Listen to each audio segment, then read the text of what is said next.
O ponto central da nossa análise de hoje é basicamente uma questão de estabilidade estrutural contra um poderio técnico absoluto.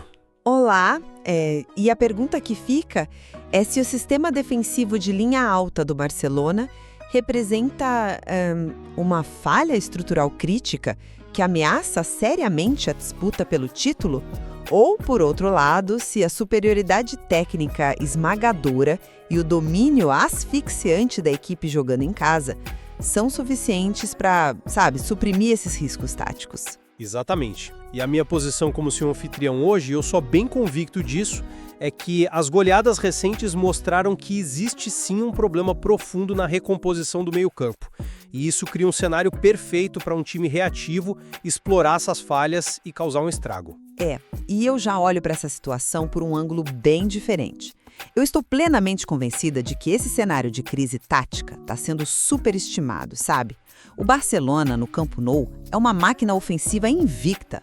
Essa força de ataque vai subjugar com muita facilidade um Levante que, francamente, está em queda livre e se mostra mentalmente muito frágil na hora em que o jogo aperta. Bom, para a gente começar a destrinchar isso, a gente precisa olhar para os jogos recentes que quebraram aquela aura de invencibilidade do início do trabalho do Flick. O ponto de virada, quer dizer, a exposição clara do problema foi aquele 4-0 contra o Atlético de Madrid. Com certeza, foi um baque. E não foi só um dia ruim no escritório onde a bola não entrou. Foi a exposição de um sistema que tem um cobertor muito curto e que ruiu sob pressão. E o mais preocupante, veja bem, é que vimos o mesmo padrão se repetir contra o Girona. A linha defensiva alta do Barcelona virou um risco insustentável na forma como está sendo executada hoje. Eu concordo plenamente que o 4-0 chamou a atenção e os números defensivos daquela partida foram terríveis. Mas a gente não pode ignorar o contexto de onde esses jogos aconteceram. Os tropeços foram fora de casa. Quando o Barcelona pisa no Camp Nou, estamos falando de uma entidade completamente diferente.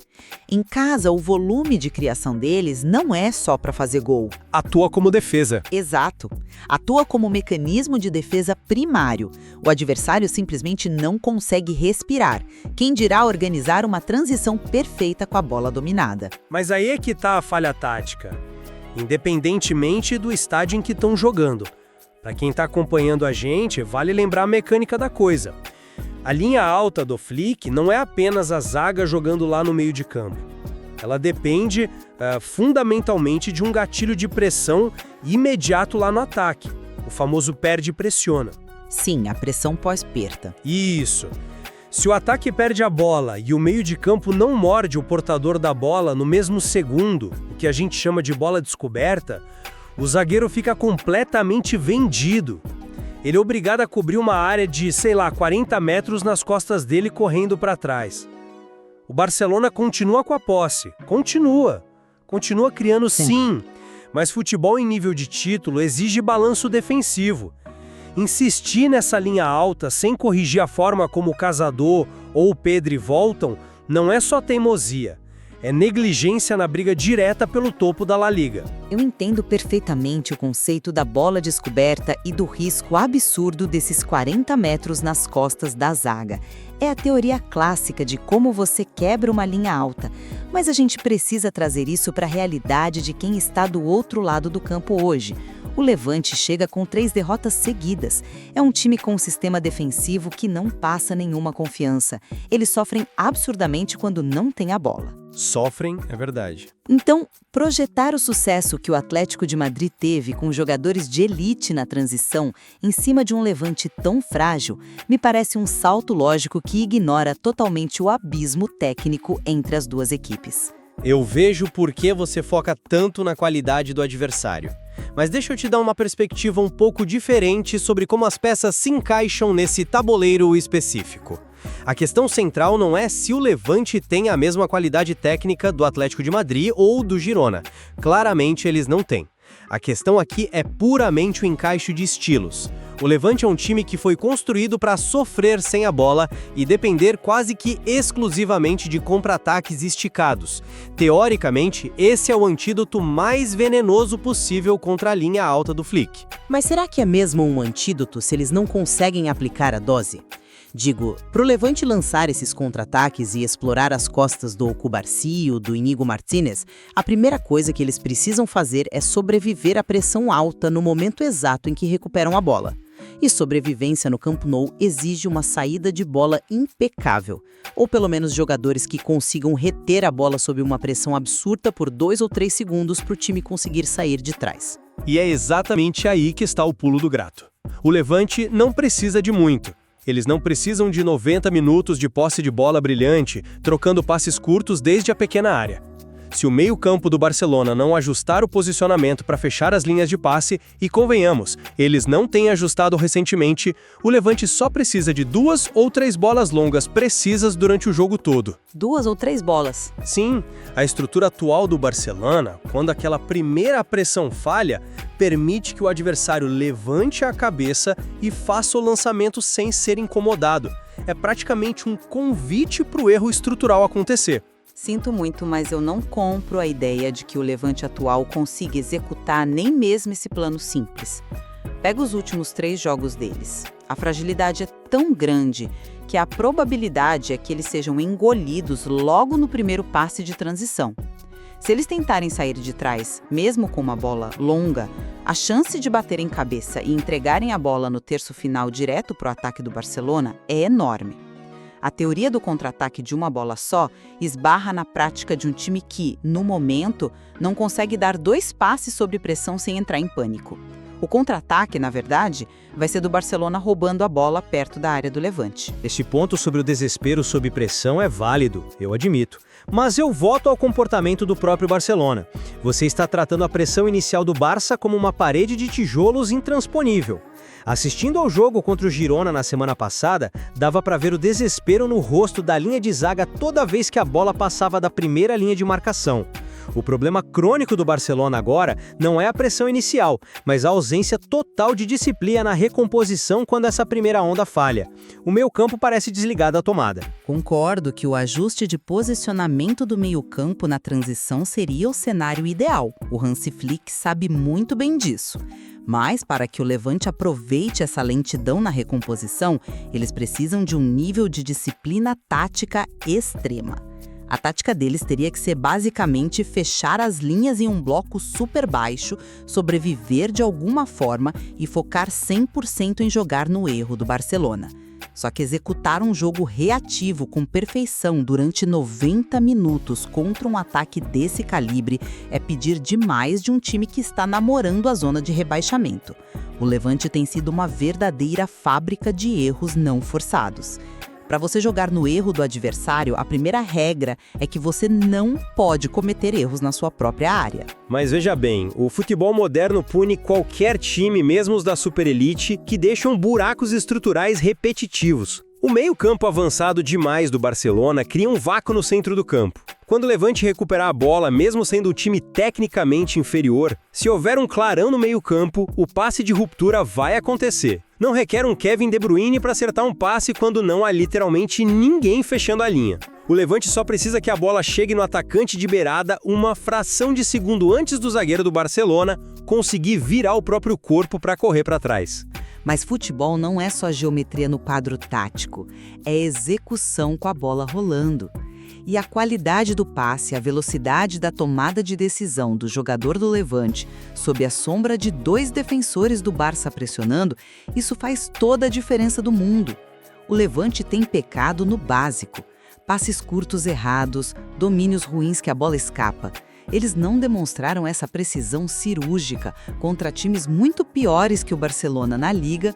Achar que vão ter essa frieza em pleno Camp Nou lotado é otimismo demais com a prancheta e de menos com a técnica real dos jogadores. O que lhes leva a uma outra camada fascinante dessa partida, que é a dinâmica do tempo de jogo.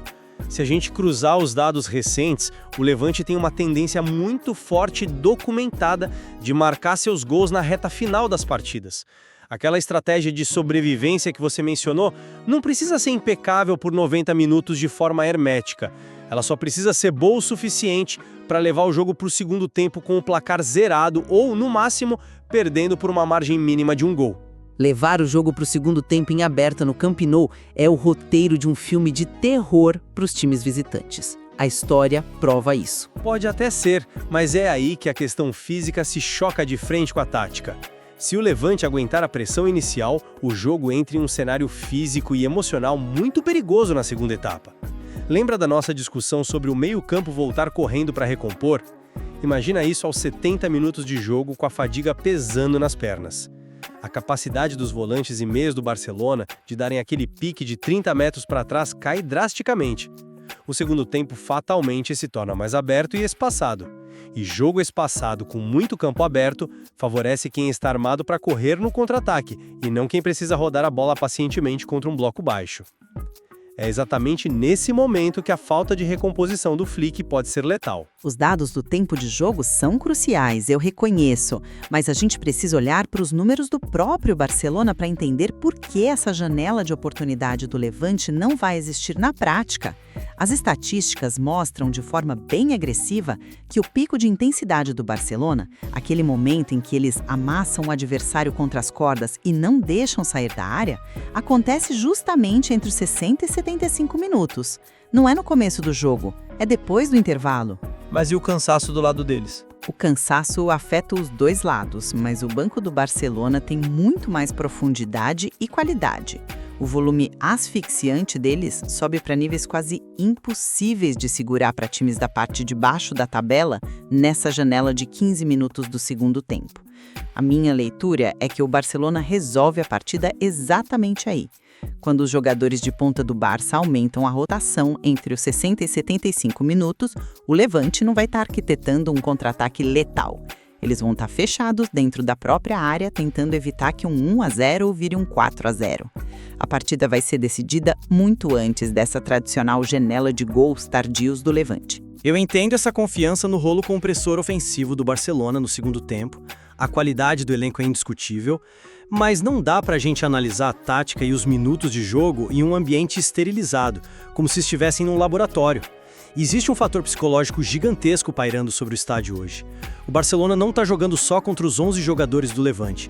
Eles estão jogando contra o retrovisor, com o Real Madrid fungando no cangote na briga direta pelo título da La Liga. O campeonato está em jogo a cada passe errado. Pressão de título sempre existiu no Barcelona. Isso é rotina para eles, não é novidade nenhuma. É rotina a longo prazo, mas o recorte do momento não é. Eles vêm de 2 pancadas severas fora de casa que expuseram as fragilidades do time para a liga inteira. Essa necessidade desesperada de dar uma resposta imediata para a torcida no estádio e para a imprensa pode forçar o time a atacar de maneira irracional se o gol não sair cedo. E essa ansiedade toda amplia exatamente o erro estrutural da linha alta que estamos debatendo desde o começo. Se os meias, impulsionados pela ansiedade de abrir o placar logo, se lançarem muito para frente e perderem a bola, a recomposição que já estava lenta vai ser simplesmente inexistente. A pressão está 100% nas costas dos donos da casa. E a ansiedade tática é o terreno mais fértil possível para uma estratégia de sobrevivência e bola longa florescer.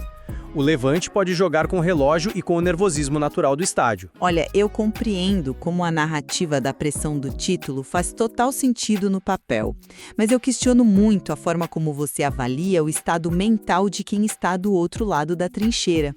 Você argumenta que a pressão vai criar buracos na mente no campo do Barcelona, mas parece esquecer que o Levante tem entrado em campo completamente desligado nos momentos vitais das últimas partidas. Ter a zona de rebaixamento batendo na porta não é motivador, muitas vezes gera uma paralisia tática. Os jogadores entram com medo de errar o simples. Mas o medo de errar pode fazer o time se fechar ainda melhor na defesa, não acha? Eles se retraem e não arriscam. Ou faz o jogador atrasar um passe de meio metro porque pensou demais. E contra um gigante no Camp Nou, qualquer falha de concentração de meio segundo é punida com gol. Essa fragilidade mental aguda do Levante simplesmente anula qualquer vantagem que a ansiedade do Barcelona pudesse criar. A falta de foco, que inclusive gerou críticas muito duras da própria comissão técnica do Levante durante a semana passada, é uma falha muito mais paralisante do que a pressa de um time de elite tentando manter a liderança do campeonato. Se o Barcelona encaixar 2 ou 3 ataques rápidos logo no início e a bola rondar a área com perigo real, a mentalidade frágil do Levante vai desmoronar antes mesmo da bola entrar. Eles não têm o estômago necessário para segurar 90 minutos de tensão neste ambiente. Pegando o gancho nessa questão do ambiente e do rigor de segurar o resultado, acho que chegamos no cerne real do nosso debate. A minha posição se consolida na ideia de que campeonatos de pontos corridos de altíssimo nível como a La Liga são decididos justamente nos detalhes estruturais. Sim, a superioridade técnica do Barcelona pode mascarar os buracos por 1, 2, talvez 10 jogos, mas o sistema do Hansi Flick tem apresentado uma falha constante na transição defensiva. Isso não é opinião minha, é o que o campo e os dados têm mostrado desde o fatídico jogo contra o Atlético de Madrid. Mas o contexto de jogar em casa versus fora de casa muda tudo na dinâmica deles. Muda a posse, muda o volume ofensivo, mas o movimento sem bola dos jogadores de meio é o mesmo. A falta de agressividade dos volantes na recomposição virou um padrão perigoso e mesmo jogando contra o Levante, que foca unicamente na sobrevivência, essa falha de proteger as costas da linha alta é um detalhe muito grande para ser varrido para debaixo do tapete. Insistir numa linha de impedimento na linha do meio do campo sem a devida cobertura imediata de quem perdeu a bola deixa o Barcelona vulnerável por design. Eles podem amassar o adversário o jogo todo, mas estão sempre a um passe errado de tomar um contra-ataque letal. Eles mesmos criam um espaço geográfico que pode puni-los. Eu entendo o rigor tático da sua análise de verdade, mas a minha conclusão é que futebol, no fim das contas, é feito de contextos, de níveis de confiança e, principalmente, do choque brutal de realidades técnicas. O ajuste defensivo do Flick é necessário, claro que é. Ninguém nega isso. Mas o abismo técnico entre essas duas equipes hoje é o que vai ditar o ritmo verdadeiro desse confronto. A força do Barcelona no Camp Nou é muito real. Eles espremem os adversários no terço final. Quando você junta isso com a fragilidade mental e tática de um Levante em crise profunda, os riscos teóricos do sistema de linha alta são drasticamente reduzidos. Então você aposta totalmente na incapacidade do Levante de explorar brecha? Exatamente. O Levante atual não tem as ferramentas mentais nem técnicas para punir essa linha. E mais do que isso, o momento de maior volume do Barcelona, aquele pico absurdo de intensidade no começo do segundo tempo, vai romper a barreira do Levante muito antes que eles consigam respirar, para sequer pensar em um contra-ataque organizado. O domínio técnico do meio-campo do Barça e o fator campo vão prevalecer sobre qualquer buraco deixado na transição neste cenário em particular. A bola simplesmente não vai chegar limpa nos atacantes do Levante. Bom, apesar da gente discordar profundamente sobre qual fator pesa mais hoje, se é a falha no sistema do Flick ou a superioridade técnica esmagadora do elenco do Barcelona, eu vejo que a gente converge em pontos muito claros sobre a leitura macro do jogo. Nós dois concordamos que a chave tática absoluta da partida de hoje está na transição defensiva do Barcelona. A lupa precisa estar no comportamento dos meias e na velocidade de recomposição assim que a posse de bola for perdida no ataque. Se houver lentidão ali, é onde o jogo pode fugir do controle para os donos da casa. Sem dúvida nenhuma, é o setor vital do campo hoje. E também estamos na mesma página de que o verdadeiro choque de dinâmicas vai acontecer depois do intervalo. Esse embate entre o pico de intensidade do Barcelona, ali nos 60 a 75 minutos, tentando liquidar logo a fatura, contra a tentativa desesperada do Levante de se arrastar vivo até os minutos finais, vai ser o teatro principal do jogo. É exatamente nesse espaço de tempo que a partida será desenhada ou definitivamente definida. Perfeitamente colocado. No fim das contas, analisar esse confronto força a gente a colocar na balança o rigor tático de um sistema que não tem feito o balanço defensivo de forma correta contra o imenso abismo de qualidade e de confiança entre um time que briga pelo título e um que luta com muita dificuldade para não cair. O gramado do Camp Nou é que vai mostrar qual força é mais determinante e sob pressão máxima. Agradecemos a todos por nos acompanharem mais essa análise profunda e deixamos para vocês, ouvintes, tirarem suas próprias conclusões enquanto a bola rola. Ficamos por aqui.